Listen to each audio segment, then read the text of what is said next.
The crystalline dome of the Interplanetary Council Hall refracted the light of 3 distant suns, casting prismatic patterns across the circular chamber. 15 representatives of the galaxy's oldest species sat in a perfect circle, their seats arranged according to the age of their civilizations. The oldest among them, the Xanthari, had been spacefaring for over 12 millennia. The youngest, until Earth's arrival 2 decades ago, were the aquatic Silthari, with a mere 4 centuries of interstellar experience. Ambassador Arya Lynn straightened her formal diplomatic uniform as she led the Earth delegation into the hall. Her steps were measured, confident, despite the weight pressing down on her shoulders. This would be the final negotiation. 20 years of fragile peace hung in the balance, and Earth's patience had worn thin. "Ambassador Lynn of Earth," announced the automated system, its melodic voice echoing through the chamber. Accompanied by Commander Cale Brooks of the Earth Defense Fleet and Dr. Min Tran, scientific advisor. Arya nodded respectfully to the council. Her dark eyes revealed nothing as she scanned the faces of the 15 representatives. 2 decades of diplomatic service had taught her to read alien expressions, to detect subtleties in posture and tone that might escape others. Today, she sensed tension, wariness, and something else. Fear, perhaps. Behind her, Commander Brooks stood rigid in his crisp military uniform, the emblem of Earth's newly completed defense network emblazoned on his shoulder. Dr. Min Tran walked with the distracted air of a scientist, his gaze occasionally drifting to the remarkable architecture of the council chamber, even now, after dozens of visits. "The council recognizes Earth's delegation," spoke Vexar, the Xanthari representative, his translucent skin pulsing with bioluminescent patterns that indicated formality and authority. "We understand you bring a proposal of significance." Arya took her place at the speaker's podium. "Honored Council, for 20 years, Earth has participated in galactic affairs as an observer and limited trade partner. We have respected your traditions, learned your ways, and contributed where permitted. Today, we come with a proposal that benefits all." She activated the holographic display before her, and images of catastrophic natural disasters appeared above the center of the chamber. Volcanic eruptions, asteroid impacts, solar flares devastating entire planetary systems. "Earth has developed a comprehensive disaster prediction network," Arya continued. "Our technology can forecast natural calamities with 98.7% accuracy up to 3 standard months in advance. We offer to share this technology with all council members." Murmurs rippled through the chamber. Several representatives leaned forward with obvious interest. "And what does Earth request in exchange?" asked Saren Korvax, the avian representative of the Korvaxian worlds, his feathered crest rising with curiosity. Arya met his gaze steadily. "A protection treaty. Earth seeks full membership in the Council and mutual defense guarantees." The chamber erupted in voices. The Xanthari representative raised a limb for silence, and gradually the noise subsided. "Ambassador Lynn," Vexar said, his voice carrying subtle harmonics of disapproval. "Your proposal suggests an imbalance. You offer a beneficial but non-essential technology in exchange for military protection and political power. This council has existed in harmony for millennia by carefully balancing influence." Arya had anticipated this response. "With respect, Representative Vexar, Earth's disaster prediction system saved 3 million lives on our Mars colony last year when it forecast the unprecedented solar storm. To call it non-essential is to misunderstand its value." "Nevertheless," interjected the Machari delegate, her metallic features impassive, "Earth continues its military expansion while requesting protection. The new defense network you've constructed exceeds reasonable security needs for a single system." Commander Brooks shifted his weight but remained silent. They had prepared for this line of questioning. "The defense network exists because Earth stands alone," Arya replied calmly. We would gladly integrate our defenses with the Council's collective security, should we be granted membership. The debate continued for hours, circular and increasingly hostile. As the session neared its formal conclusion, Arya received a secure message on her neural implant. The text glowed in her peripheral vision. Hold position or withdraw completely. No compromises. Presidential authorization. She closed her eyes briefly. The orders were clear. Earth would not accept half measures any longer. The Council will recess to consider Earth's proposal, announced Vexar. We shall reconvene in 3 standard cycles. As the delegates filed out of the chamber, Arya felt a light touch on her shoulder. She turned to find Saren Korvax, the Korvaxian representative. "Ambassador," he said softly, his translated voice carrying a musical quality. "Perhaps we might speak privately? Some of us find merit in your proposal." Arya nodded. "Of course, Representative Korvax. I would welcome the opportunity." The recess provided Arya with a chance to meet individually with council members. In the diplomatic quarters adjacent to the main chamber, she received a steady stream of representatives, each with their own agenda and concerns. Saren Korvax arrived first. His wingspan folded elegantly behind his slender form. "Ambassador Lin, I speak for several middle-aged civilizations on the Council. We find Earth refreshing. Your species' adaptability and innovation remind us of our own earlier days." "I'm pleased to hear that," Arya replied, pouring a cup of synthesized nectar that approximated the Korvaxian's preferred drink. "Does that mean you support our proposal?" Korvax's head tilted in the Korvaxian expression of qualified agreement. "In principle, yes. But Vexar and the elder civilizations hold disproportionate influence. They fear change, and Earth represents profound change." "Change is inevitable," Arya said, "even in a galaxy as old as this one." "Indeed." Korvax sipped the nectar. "But there is another matter. Rumors circulate that Earth's defense network is more than defensive, that you possess first-strike capabilities that could threaten even elder worlds." Arya kept her expression neutral, though internally she cursed. This was sensitive information that shouldn't have leaked.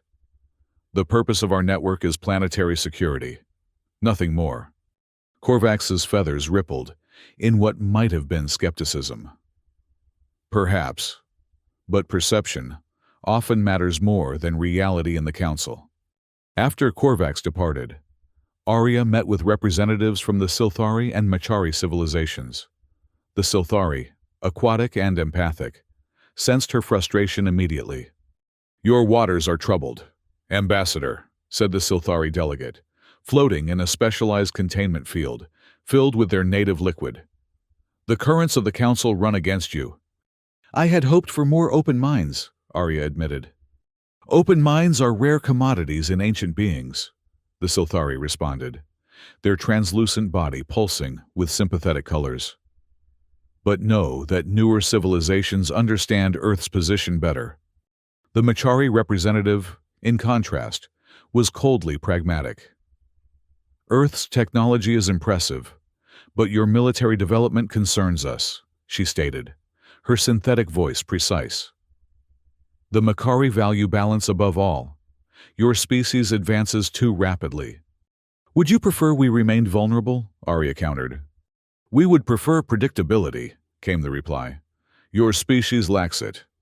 Meanwhile, Dr. Min Tran had been authorized to provide technical demonstrations of the disaster prediction system to interested parties. In a secure laboratory space, he explained the principles to a small group of scientific advisors. "The system correlates quantum fluctuations in stellar matter with gravitational wave patterns," he explained. His enthusiasm, evident as holographic models, danced around him. "By analyzing these correlations across multiple dimensions, we can predict catastrophic events with unprecedented accuracy." A Lyresian scientist, her 6 eyes blinking in alternating patterns of interest, asked, "And this technology could be adapted to all star types?" "With proper calibration, yes," Min confirmed. We've already successfully tested it on 27 different stellar classifications. What Min didn't reveal was that the same technology that allowed for disaster prediction also enhanced Earth's defensive capabilities significantly.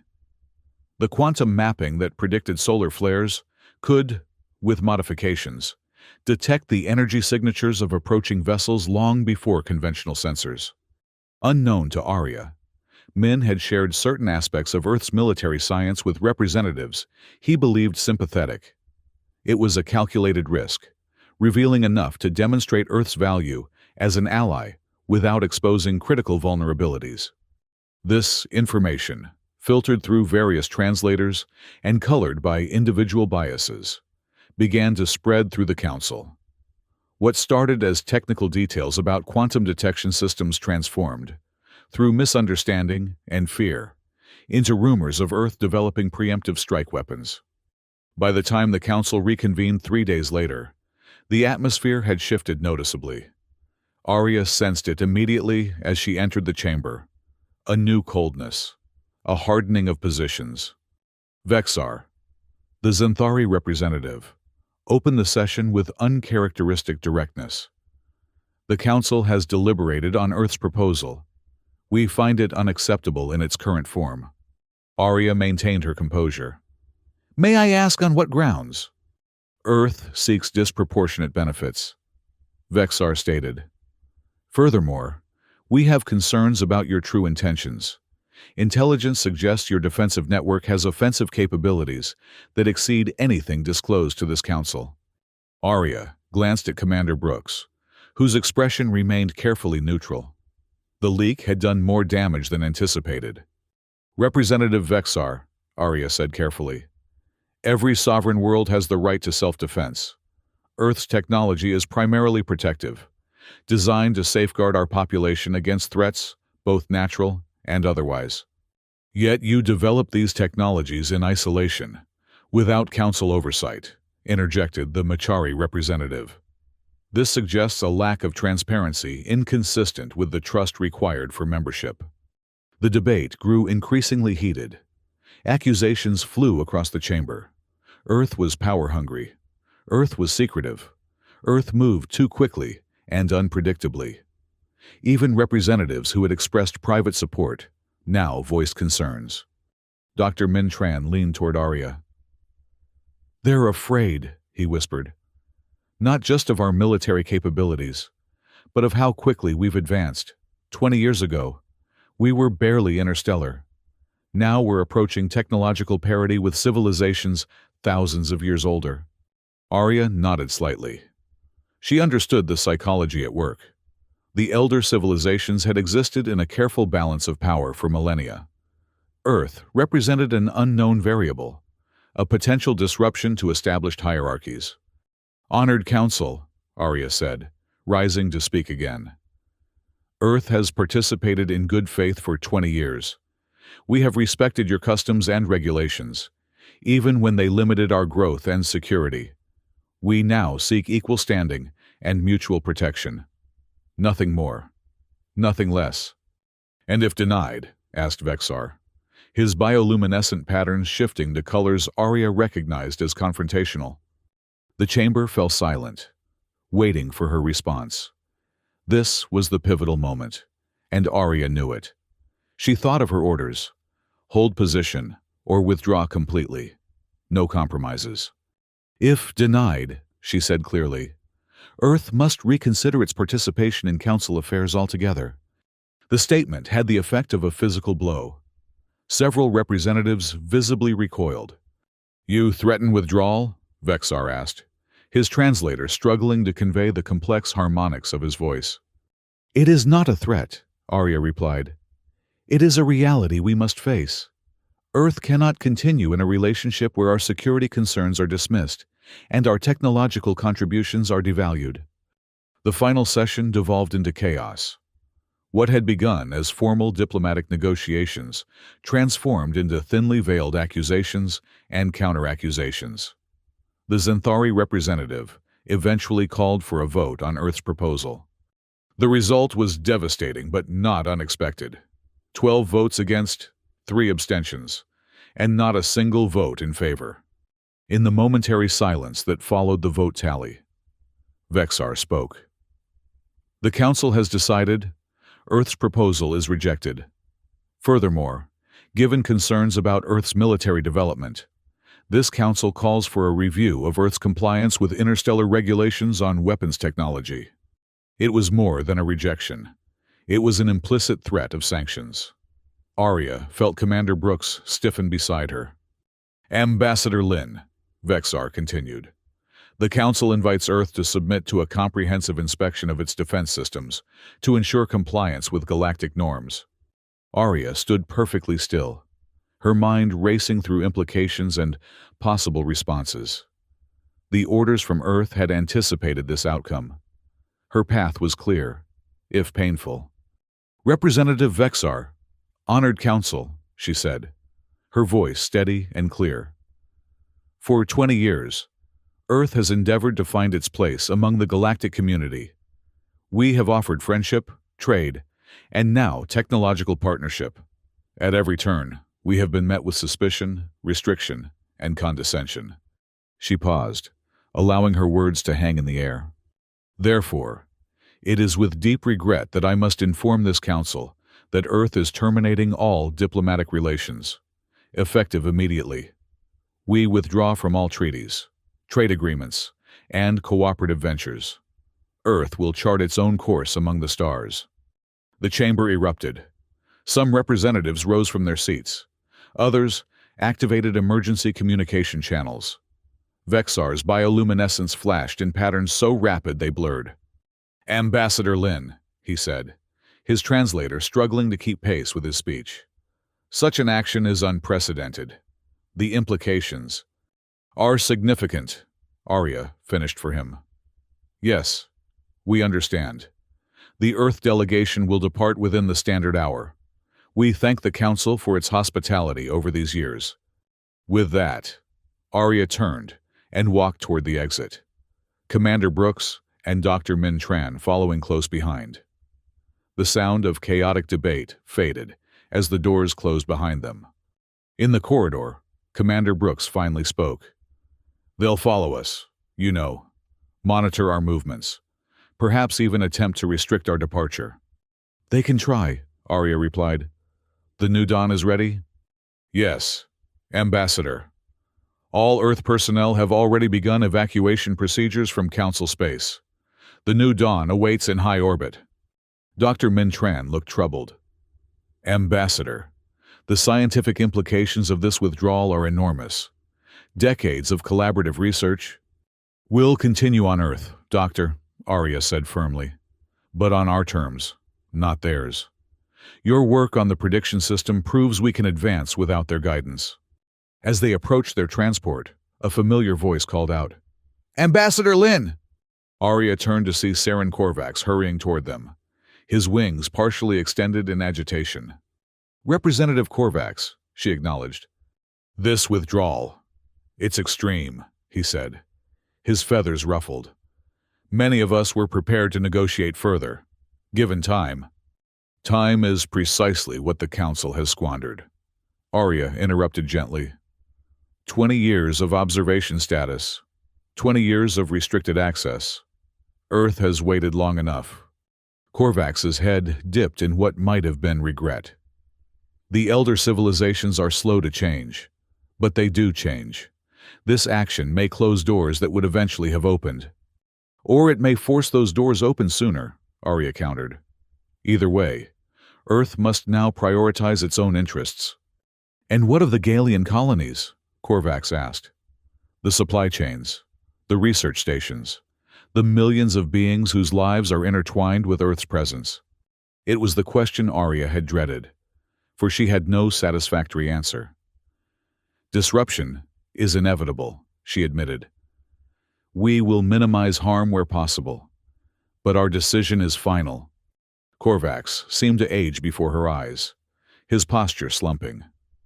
Then the galaxy enters uncertain times. Ambassador, I hope wisdom guides Earth's independent path. As do I, Arya replied softly. Farewell, Representative Korvax. I have valued your friendship, The Earth delegation's transport lifted from the surface of Aetheris, the neutral planet that housed the Council headquarters. From orbit, the planet looked peaceful, its swirling atmosphere hiding the political turmoil below. The New Dawn, Earth's flagship and the most advanced vessel in their fleet, waited at the rendezvous point. Its sleek design masked formidable capabilities, both defensive and offensive.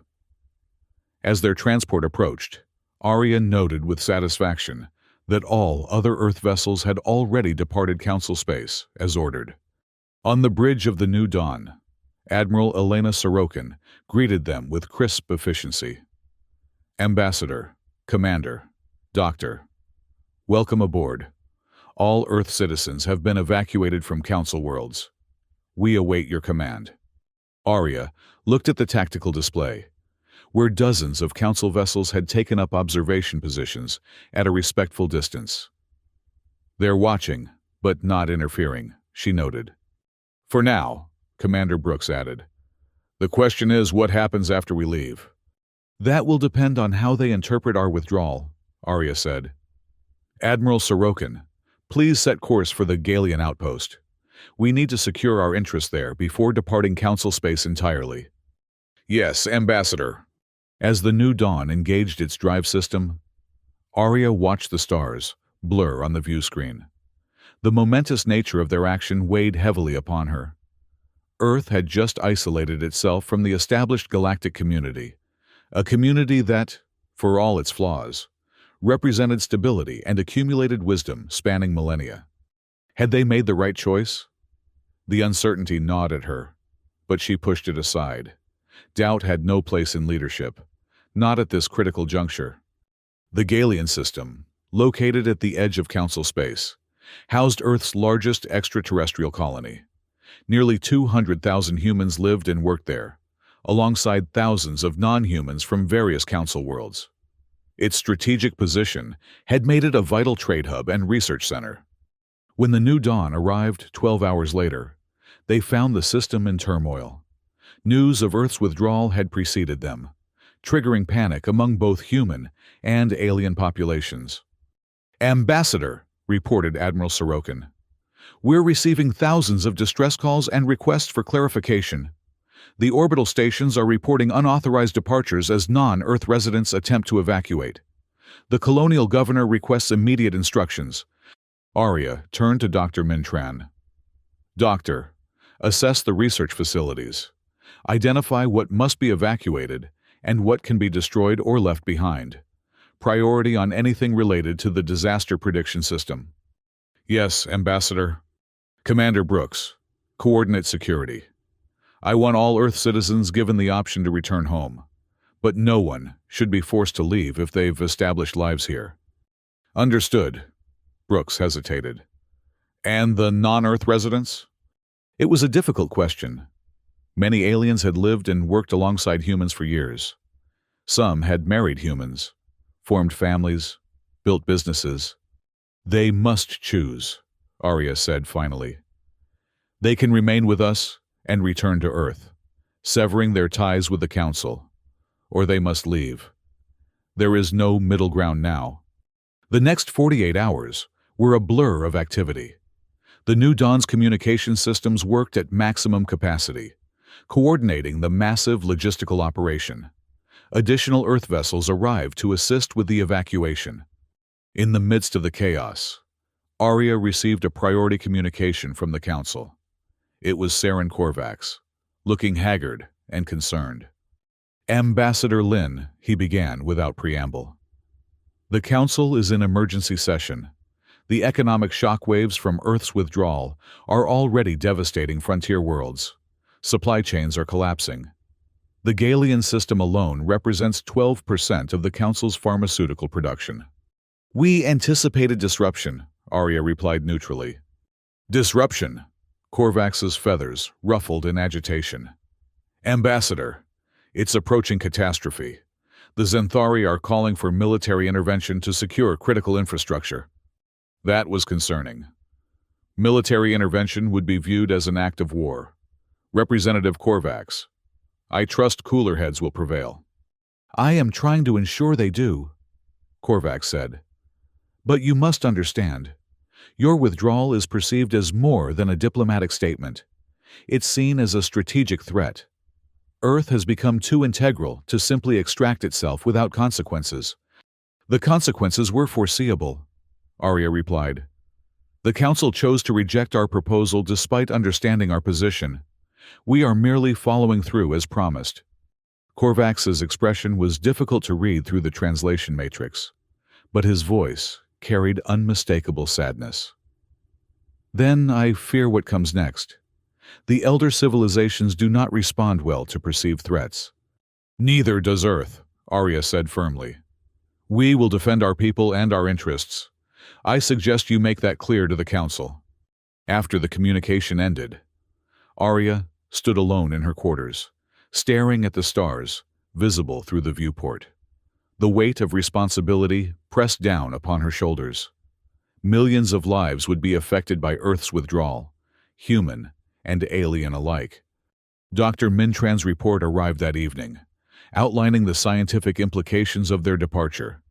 Decades of collaborative research would be abandoned. Some projects could be relocated to Earth, but others, dependent on unique conditions found only in Council space, would be lost entirely. We're paying a heavy price for our independence, Min said when they met to discuss the report. The setbacks to certain fields could be measured in decades. And the benefits? Arya asked. Be honest, Doctor. Min considered the question carefully. Freedom to pursue research without Council restrictions. Accelerated development of our own technologies without sharing requirements. And... He hesitated. And? Arya prompted. And security, he admitted. The Council's fear of our rapid advancement was not entirely unfounded. The quantum mapping technology that powers the disaster prediction system has other applications. Military applications that we've only begun to explore. Applications that might have provoked more than just diplomatic censure had the Council discovered them, Arya noted. Precisely. The evacuation of Galeon continued around the clock.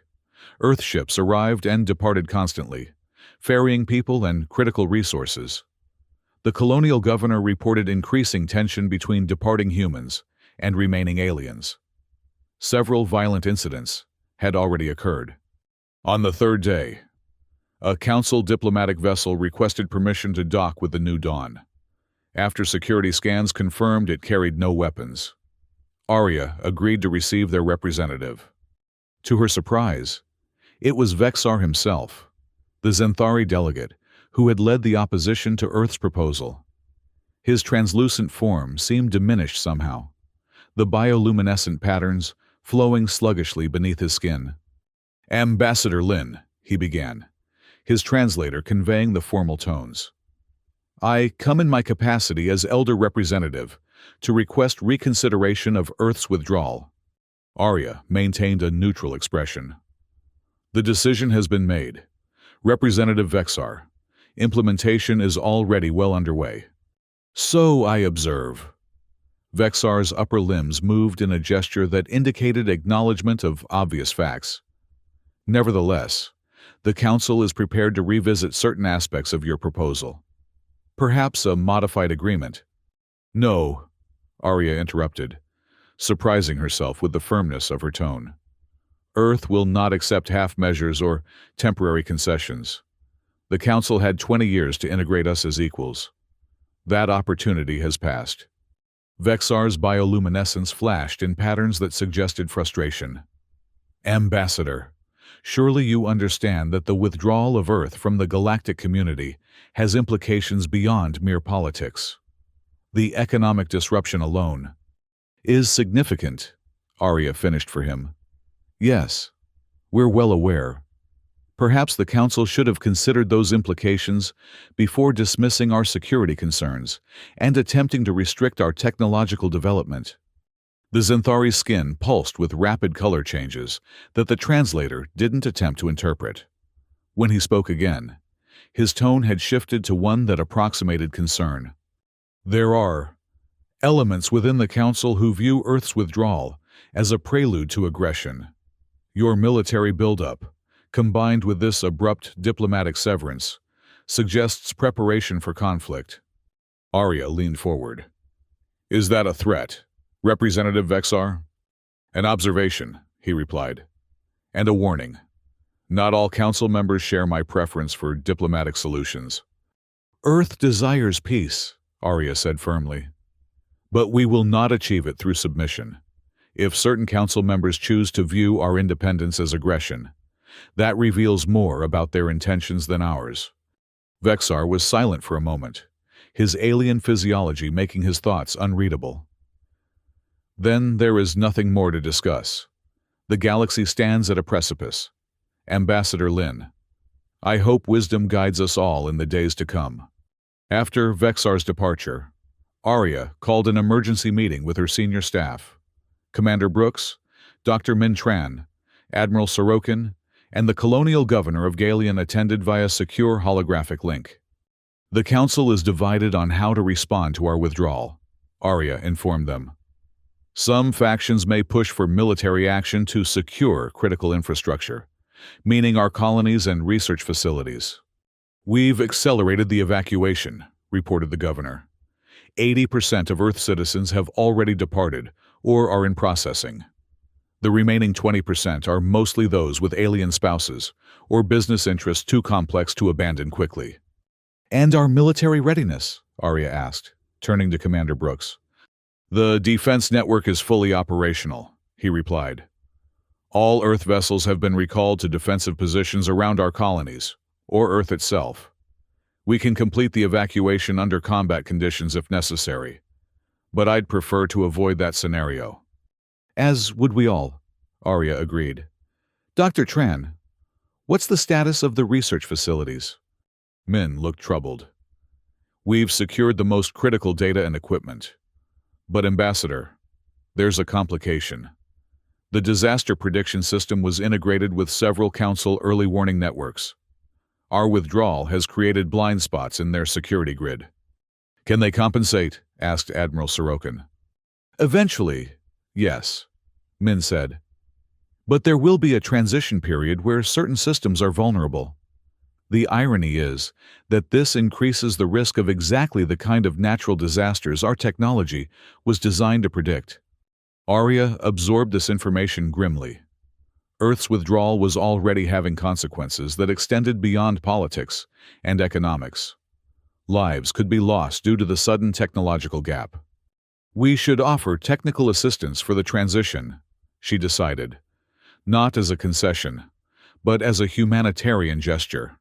Dr. Tran, prepare a simplified version of the prediction algorithms that can patch their systems temporarily. Yes, Ambassador. The meeting continued, addressing the myriad details of Earth's extraction from Council space. As they spoke, Arya received a priority alert from Earth's government. The message was brief, but consequential. Council vessels had been detected approaching Earth's solar system in formation.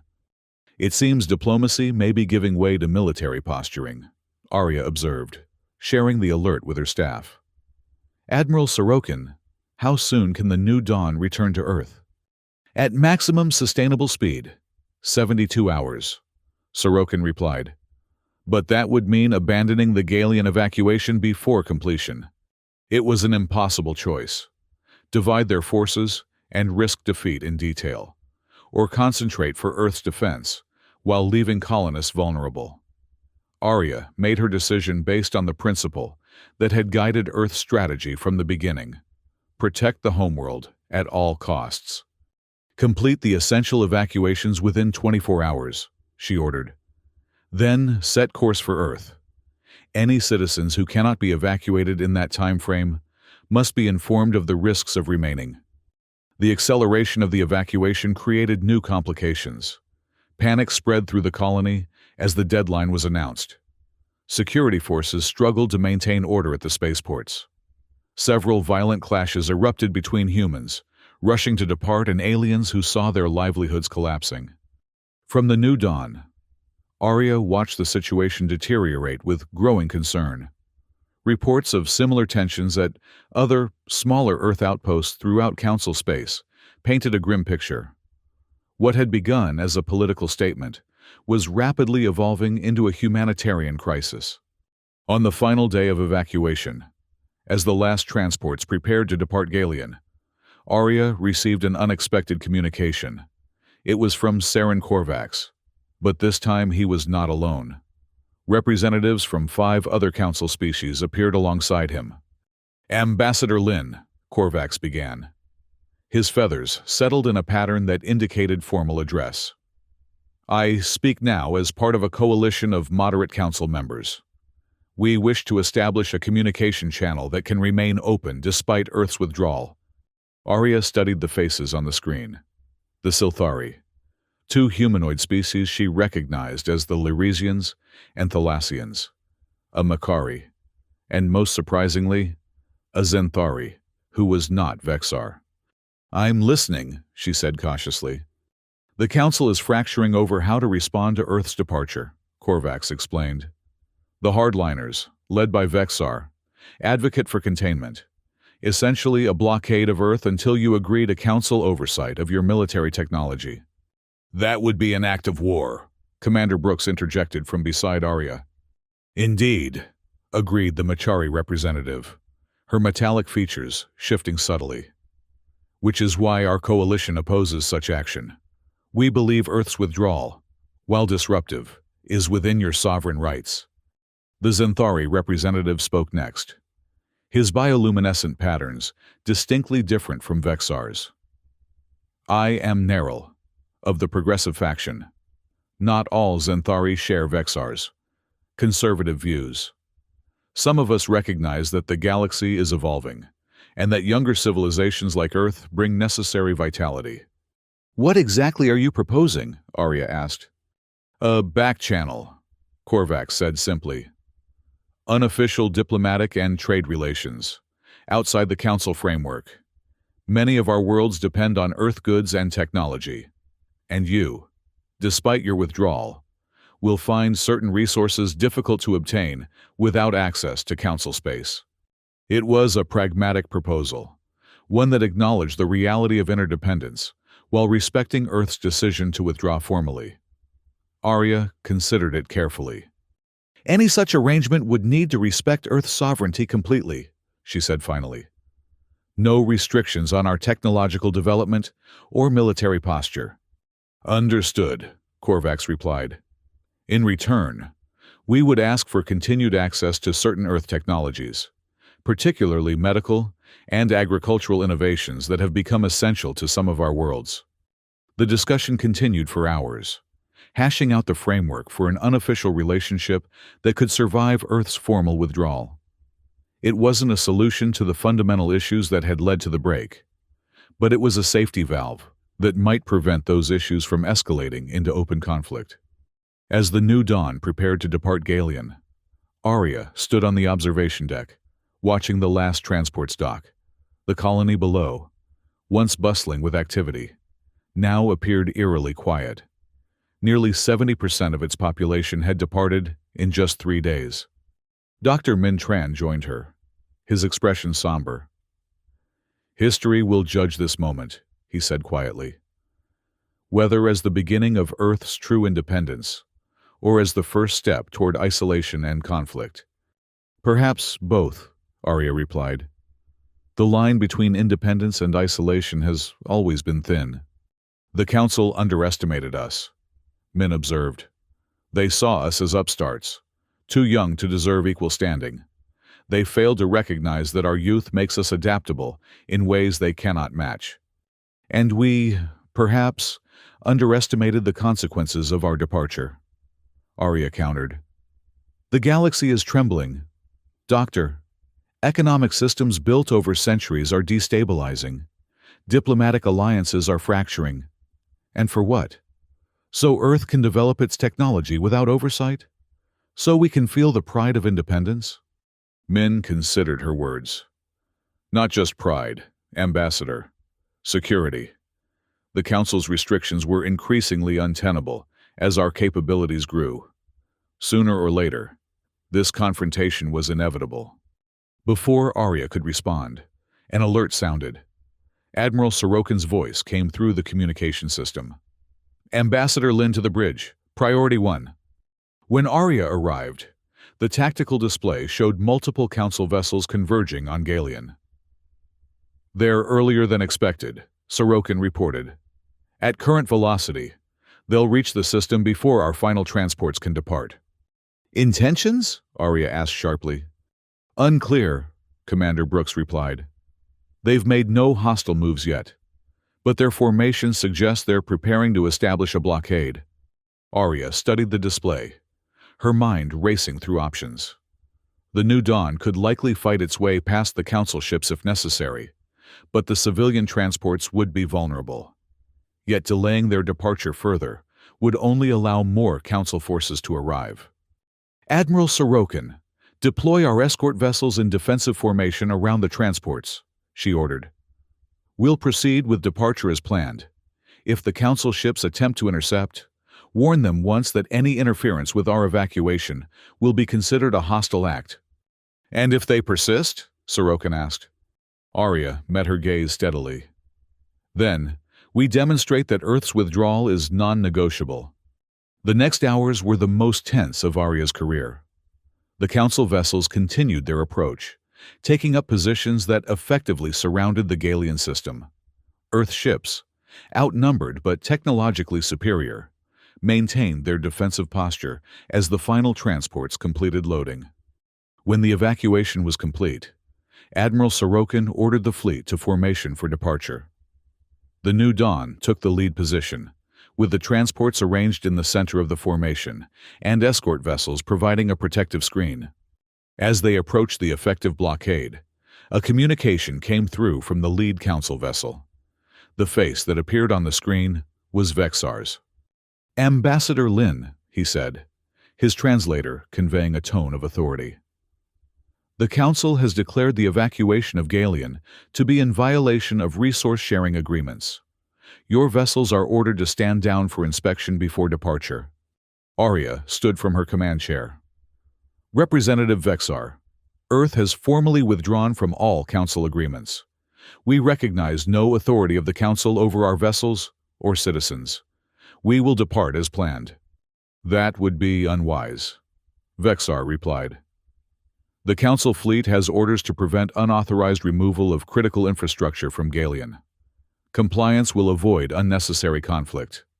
"The only thing that will avoid conflict, Representative, is the immediate withdrawal of your vessels from our path," Arya stated firmly.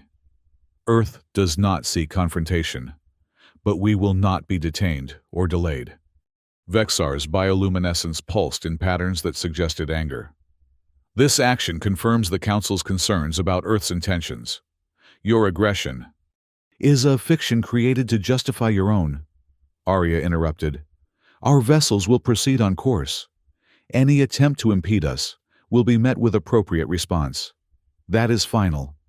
The communication ended. Arya turned to Admiral Sorokin. "Proceed at 1/4 speed. Weapon systems on standby but not targeted. Let's not provoke unnecessarily, but be prepared for anything." The Earth fleet moved forward, directly toward the blockade formation. On the tactical display, Arya watched as the Council vessels adjusted their positions slightly, creating what appeared to be a gap in their formation. "They're giving us a way out," Commander Brooks observed, saving face while avoiding direct confrontation. "So it seems," Arya agreed. "Admiral, maintain course through the gap. Steady speed, no sudden maneuvers." The New Dawn led the Earth fleet through the opening in the Council blockade. Tension on the bridge was palpable as they passed between the alien vessels, close enough that they were visible through the viewports. No communications were exchanged. No weapons were activated. It was a silent acknowledgement of the new reality. Earth was leaving, and the Council, despite its objections, would not stop them by force. Once clear of the blockade, Admiral Sorokin increased speed. "Setting course for Earth. Ambassador. Estimated arrival in 72 hours. Arya nodded, feeling a weight lift from her shoulders even as a new one settled in its place. The immediate crisis had been averted, but the long-term implications of Earth's withdrawal were just beginning to unfold. In her quarters that night, Arya recorded her official report to Earth's government. She detailed the evacuation, the formation of the moderate coalition led by Korvax, and the tense departure from Galeon. She included her assessment of the Council's likely next moves and recommendations for Earth's security posture. After completing the formal report, she added a personal note. "We have taken an irrevocable step. Earth now stands alone among the stars, independent but isolated.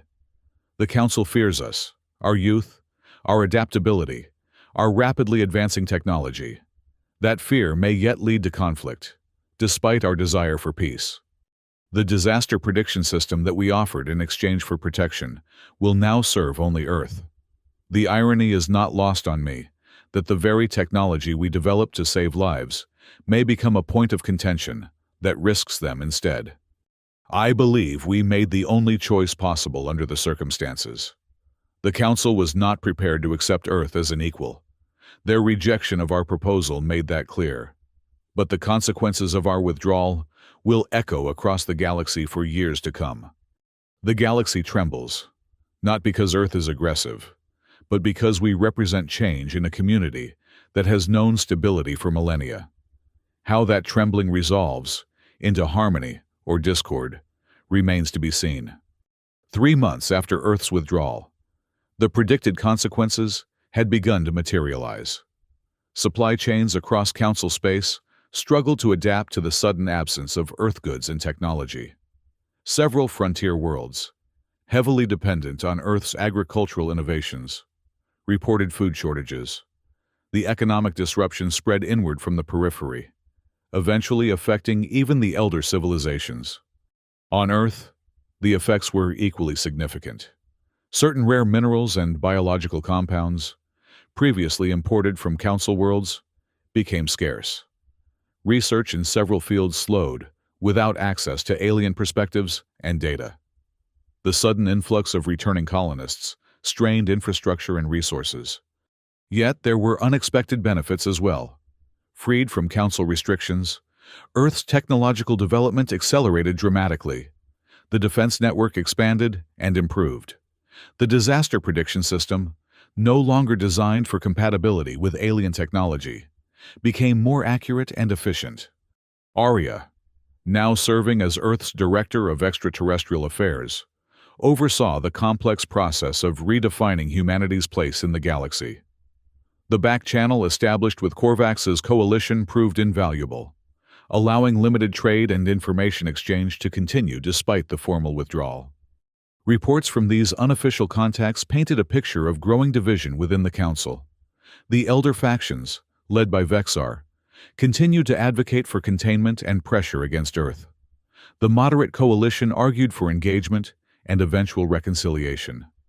The newest civilizations, seeing Earth's example, began to question their own subordinate status. 6 months after the withdrawal, Arya received a secure communication from Saren Korvax. His feathers were disheveled, suggesting haste or distress. "Director Lin," he began without preamble. "The situation deteriorates. Vexar has convinced the Council to establish a permanent monitoring cordon around Earth's solar system. Any vessel attempting to leave or enter will be intercepted and searched." "That's a blockade," Arya responded. "An act of war under any reasonable definition." "It is being presented as a security measure," Korvax replied. "But yes, in effect, it is a blockade. Our coalition opposed it, but we were outvoted." "How soon?" "The cordon will be in place within 30 standard days," Korvax said. "I risk much by warning you, but I believed you should have time to prepare." Arya's mind raced through implications and options. "Thank you, Representative Korvax. Your friendship continues to be valued, even in these difficult times." After the communication ended, Arya immediately contacted Earth's Defense Council. The response to the planned blockade would shape the next phase of Earth Council relations, potentially determining whether the current cold peace would descend into open conflict.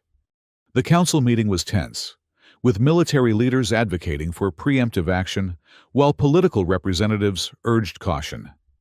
Dr. Min Tran, now serving as science advisor to the government, presented data on the potential consequences of various responses. We have three primary options, Arya summarized after hours of debate. First, we can accept the blockade temporarily while pursuing diplomatic solutions through the moderate coalition. Second, we can attempt to run the blockade, demonstrating our rejection of Council authority, but risking direct conflict. Third, we can take preemptive action to prevent the blockade from being established. The Council was divided, each option carrying significant risks. In the end, Earth's president made the decision. They would reject the blockade diplomatically, but avoid military confrontation if possible. Earth's vessels would continue their normal operations, and if stopped, would turn back rather than fight, for now. Simultaneously, Earth would accelerate development of new technologies that might eventually render the blockade ineffective. Dr. Min's team was already exploring theoretical approaches to faster-than-light travel that might allow ships to bypass conventional space entirely. The galaxy held its breath as the Council ships moved into position around Earth's solar system. The first test came when a commercial Earth vessel, attempting to reach a mining operation in the asteroid belt, was intercepted and ordered to submit to inspection. Following the established protocol, the vessel turned back rather than comply or resist. Similar incidents occurred at other points around the blockade perimeter. Each time, Earth ships retreated without confrontation, but also without submission. This uneasy standoff continued for weeks, then months. Behind the scenes, Arya worked tirelessly through the back channel to build support within the Council for lifting the blockade. Progress was slow, the divisions within the Council deepening rather than healing. 1 year after Earth's withdrawal from the Council, Arya stood before Earth's government to deliver her assessment of the situation. "The galaxy trembles," she began, echoing the phrase from her earlier report. Not with fear of Earth's aggression, as the Council hardliners claim, but with the recognition that change is inevitable. Our withdrawal has catalyzed a reformation within the Council itself. The youngest civilizations now openly question the hierarchy that has existed for millennia. Several have threatened their own withdrawals if reforms are not implemented. She paused, surveying the faces of Earth's leaders. The blockade, intended to isolate and pressure us, has instead become a symbol of the Council's overreach. Support for its continuation wanes, even among the elder civilizations. Our patience and restraint, coupled with our continued technological advancement, have demonstrated that Earth cannot be coerced back into a subordinate position. "And what of the future?" asked the President. "Where does this path lead us?" Arya considered the question carefully. "To a new equilibrium. I believe not a return to the old order, but the emergence of a different relationship between Earth and the galaxy. The Council will persist, but reformed. Earth will remain independent, but not isolated. The trembling we now feel is not the precursor to collapse, but the vibration of growth and adaptation." "And if you're wrong?" Commander Brooks asked from his seat at the defense table. "If the hardliners prevail and the blockade tightens rather than loosens, then Earth will demonstrate that independence is not merely a diplomatic position, but a material reality," Arya replied firmly. "The technology Dr. Min's team is developing could render the blockade irrelevant within 5 years. The Council knows this, which is why the moderate faction gains strength daily. Time favors us, not them." As the meeting concluded, Arya received a priority message from her office. It was brief, but momentous. Vexar had been removed as the Zenthari representative to the Council. His replacement was Narelle, the progressive faction leader who had joined Korvax's coalition. The galaxy was indeed changing, adapting to the new reality that Earth's withdrawal had created. The trembling had not stopped. Perhaps it never would, but its nature was transforming from the quaver of fear to the vibration of growth. Earth stood alone, yet not truly alone, independent, but increasingly recognized as an equal by those who had once dismissed it as an upstart. The path forward remained uncertain, filled with challenges and potential conflicts. But the principle that had guided Arya's actions from the beginning remained constant. Earth would chart its own course among the stars, not through aggression or isolation, but through the strength of its convictions and the ingenuity of its people. The galaxy trembled, and in that trembling, a new order began to emerge.